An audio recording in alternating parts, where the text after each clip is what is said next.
বড় ধরনের হামলা চালিয়ে সেখানে তারা ওই ঘাঁটি নষ্ট করে দেয় এবং এই যে বলা হচ্ছে 3টি F-35 যুদ্ধবিমান এবং ধ্বংস করেছে, আরও 3টি নষ্ট হয়েছে। পুরো মধ্যপ্রাচ্য এখন যেন একটা বড় যুদ্ধের প্রস্তুতি নিচ্ছে, একটা বড় যুদ্ধক্ষেত্র হতে চলেছে। আসসালামু আলাইকুম প্রিয় বন্ধুরা, দেশীয় প্রবাসী যেখান থেকে দেখছেন প্রত্যেককে শুভেচ্ছা জানাচ্ছি। আমি সাইদুল ইসলাম। ইরান এবং মার্কিন যুক্তরাষ্ট্রের মধ্যে যে সংঘাত এবং যে যুদ্ধ, সেই যুদ্ধ এখন একটা সর্বব্যাপী যুদ্ধে রূপ নিচ্ছে।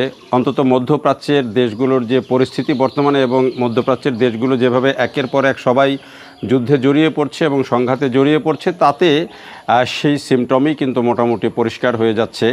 কারণ এই যে নতুন করে যুদ্ধবিরতির পর যে 13 দিনের হামলা, এই হামলার পরে আবার যে 5 দিনের বিরতি, এরপরে একদিনে অন্তত 8 থেকে 10টা দেশ এই সংঘাতের মধ্যে জড়িয়েছে এবং 8 থেকে 10টা দেশের মধ্যে কিন্তু বিভিন্ন ফর্মে হামলার ঘটনা ঘটেছে, পারস্পরিক হামলার ঘটনা ঘটেছে।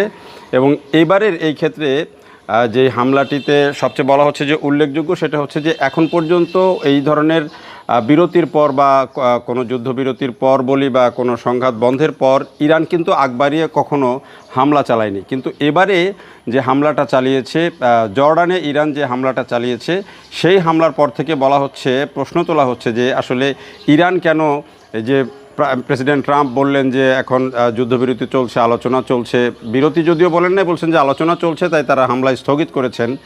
এটি বলার পরে ইরানও কিন্তু আর হামলা চালাচ্ছিল না। এক ধরনের মনে হচ্ছিল ভিতরে ভিতরে একটা কোনো সমঝোতা বা আলোচনা চলছে, এরকম একটা বোঝা যাচ্ছিল। কিন্তু এখন দেখা যাচ্ছে যে ইরান হঠাৎ করে জর্ডান এবং কুয়েতে একটা বড় হামলা চালিয়েছে এবং এখানে বলা হচ্ছে যে ইরান, IRGC এখন দাবি করছে যে সেখানে অন্তত 3টা F-35 যুদ্ধবিমান, যেটি এখন মার্কিন যুক্তরাষ্ট্রের সবচেয়ে আধুনিক যুদ্ধবিমান বলা হয়, এরকম 3টি F-35 যুদ্ধবিমান তারা ধ্বংস করেছে এবং 3টা নষ্ট করেছে। এই রকম একটা দাবি করা হচ্ছে IRGC থেকে এবং সেই দাবিটির পর থেকে কিন্তু এখন এটি নিয়ে একটা নতুন আলোচনা শুরু হয়েছে এবং ইরান একটা ভয়ঙ্কর হামলা চালিয়েছে, যেটি বলা হচ্ছে যে, এবং এর প্রতিশোধ হিসাবে এখন মার্কিন যুক্তরাষ্ট্র আরও জোরালোভাবে ইরানে হামলা শুরু করেছে। ইরান কিন্তু একই সাথে কুয়েতেও হামলা করেছে এবং সেখানেও কিন্তু একটা ভালো ক্ষয়ক্ষতি হয়েছে বলা হচ্ছে। তো এই যে 2টা হামলা একই রাতে গত বুধবার যে ইরান চালালো, কেন হঠাৎ করে ইরান এই হামলাটা চালালো এবং এরপরে কেন অন্য দেশগুলোতে হামলাটা ছড়িয়ে পড়ছে, সেটির একটা বিশ্লেষণ দরকার। মার্কিন যুক্তরাষ্ট্র দীর্ঘদিন থেকে একটা অভিযোগ করে আসছিল যে ইরানকে রাশিয়া এবং চীন তারা বিভিন্নভাবে সহযোগিতা করছে, তারা স্যাটেলাইট তথ্য দিয়ে বা অন্যান্য তথ্য দিয়ে, বিভিন্ন তথ্য দিয়ে তারা সহযোগিতা করছে, এমনকি তারা অস্ত্র সহযোগিতা করছে, এমন অভিযোগও কিন্তু মার্কিন যুক্তরাষ্ট্রের তরফ থেকে বিভিন্নভাবে করা হচ্ছিল। এখন যে বিভিন্ন মূলধারার গণমাধ্যম না হলেও বিভিন্ন অফট্রেকের বিভিন্ন গণমাধ্যম থেকে বিভিন্ন বিশ্লেষক যারা আছেন, আন্তর্জাতিক যারা এই যুদ্ধ বিশ্লেষক, তারা বলছেন যে IRGCর একটা নতুন পথ খুলেছে বা ইরান একটা নতুন পথ পেয়েছে। সেটি হচ্ছে যে ইরান এখন ফিল্ড লেভেলের যে গোয়েন্দা তথ্য, সেই গোয়েন্দা তথ্যগুলো তাৎক্ষণিকভাবে পাচ্ছে। এখন এতদিন পর্যন্ত চীন, রাশিয়া বা যারাই তথ্য শেয়ার করতো, তারা হয়তো স্যাটেলাইট তথ্য শেয়ার করতো, কিন্তু এখন বলছেন যে ফিল্ড লেভেলের তথ্য IRGC বা ইরান তাৎক্ষণিকভাবে পেয়ে যাচ্ছে। এবং এমন একটা তথ্য ছিল যে জর্ডানের ঘাঁটি থেকে ইরানের উপরে একটা বড় ধরনের আকস্মিক হামলা চালানোর পরিকল্পনা করছে মার্কিন যুক্তরাষ্ট্র। এই তথ্যটা ইরানের IRGC এবং ইরান বাহিনী তারা এই তথ্যটা পেয়ে যায় এবং এই তথ্যটা পেয়ে যাওয়ার ফলে তারা অ্যাটাক করার আগেই জর্ডানে একটা বড় ধরনের হামলা চালিয়ে সেখানে তারা ওই ঘাঁটি নষ্ট করে দেয় এবং এই যে বলা হচ্ছে 3টি F-35 যুদ্ধবিমান এবং ধ্বংস করেছে, আরও 3টি নষ্ট হয়েছে এবং একই দিনে কুয়েতেও তারা এই হামলা চালায়। এখন এই হামলার ফলাফল স্বরূপ ট্রাম্প বলেছেন যে চরম প্রতিশোধ নেওয়া হবে এবং আরও বেশি হামলা চালানো হবে। এবং এরপরে দেখা গেল যে একই দিনে ইরান কিন্তু মিশরেও একটা ড্রোন হামলা করেছে।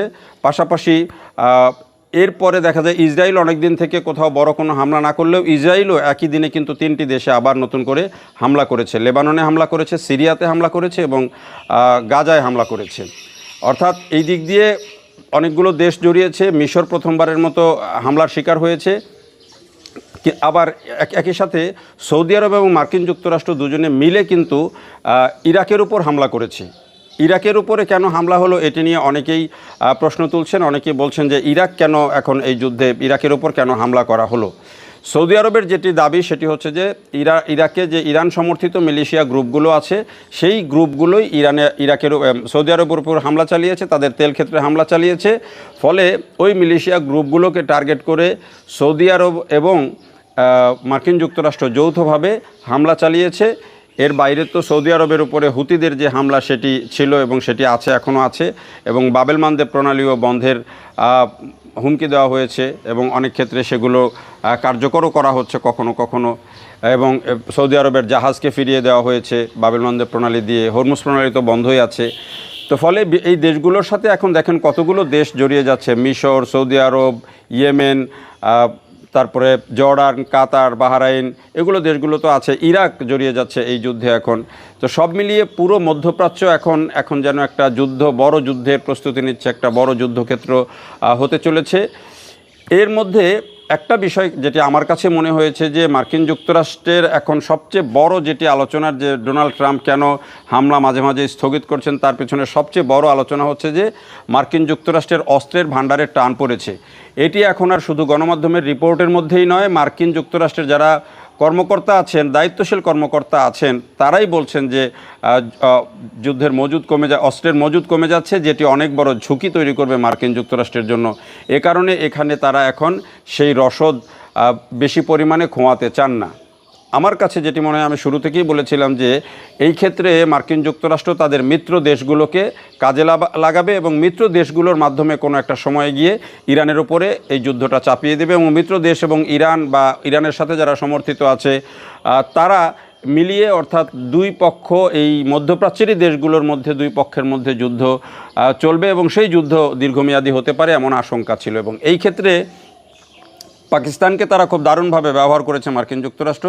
প্রথমে পাকিস্তানকে এই যুদ্ধবিরতির, এই যে যুদ্ধ বন্ধের মধ্যস্থতাকারী হিসাবে তারা এনেছে। এরপরে দেখা গেল যে পাকিস্তান এখন সৌদি আরবের সাথে তাদের যে প্রতিরক্ষা চুক্তি, সেই প্রতিরক্ষা চুক্তি অনুযায়ী এখন সৌদি আরব যদি কোথাও যুদ্ধে জড়ায়, তাহলে পাকিস্তানের সেনারা কিন্তু সৌদি আরবের হয়ে যুদ্ধ করবে। অর্থাৎ সৌদি আরবের সাথে যদি ইরানের যুদ্ধ হয়, সৌদি আরবের সাথে যদি ইরাকের মিলিশিয়াদের যুদ্ধ হয়, সৌদি আরবের সাথে যদি ইয়েমেনের যুদ্ধ হয়, হুতিদের যুদ্ধ হয়, তাহলে সেই ক্ষেত্রে কিন্তু পাকিস্তান অনিবার্যভাবেই এই সৌদি আরবের হয়ে তাদের সাথে যুদ্ধ করবে। তার মানে হচ্ছে এই দেশগুলোর সাথে পাকিস্তানেরও একটা শত্রুতা তৈরি হয়ে গেল এবং সেই যুদ্ধের পরিস্থিতি তৈরি হয়ে গেল। এখন কুয়েত চাইছে পাকিস্তানের সাথে সৌদি আরবের মতো একই রকমের একটা চুক্তি করতে। তো সেই চুক্তি যদি হয়, তাহলে কুয়েতেও নিরাপত্তার জন্য পাকিস্তানের সৈন্য যাবে, তাদের বিমান বাহিনী যাবে, তাদের যেই বিমান বাহিনীর বহর বা তাদের অন্যান্য যে অস্ত্র, যুদ্ধ বিমান, জাহাজ, সেগুলো যাবে কুয়েতের জন্য। তাহলে এখন হিসাবটা হচ্ছে যে দেখেন, তাহলে একটা সময় গিয়ে এই পাকিস্তান যখন এই ইরানের বিরুদ্ধে বা হুতিদের বিরুদ্ধে বা যদি ইরাকের একটা অংশের বিরুদ্ধে যদি যুদ্ধে জড়ায়, তাহলে ইরান সীমান্তে পাকিস্তান আর ইরানের মধ্যে উত্তেজনা তৈরি হতেও কিন্তু খুব বেশি সময় লাগবে না, কারণ তখন যুদ্ধটা আবার এই দিক দিয়ে কিন্তু তখন ওই শত্রু হয়ে যাবে যে যতই সে প্রতিরক্ষা চুক্তির অধীনে যাক, তখন তো তারা ধরে নেবে যে ওই দেশগুলোর হয়ে পাকিস্তানও যুদ্ধ করছে। তো সেই ক্ষেত্রে এই যুদ্ধটা তখন ইরান পাকিস্তানের সীমান্তের মধ্যেও ছড়িয়ে যাওয়ার একটা আশঙ্কা তৈরি হয়।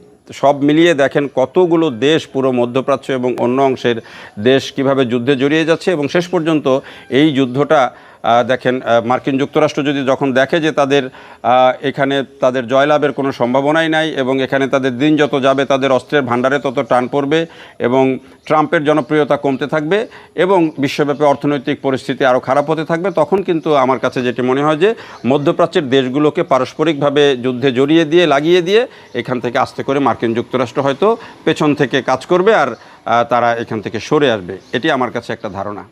দেখার জন্য সবাইকে অনেক ধন্যবাদ।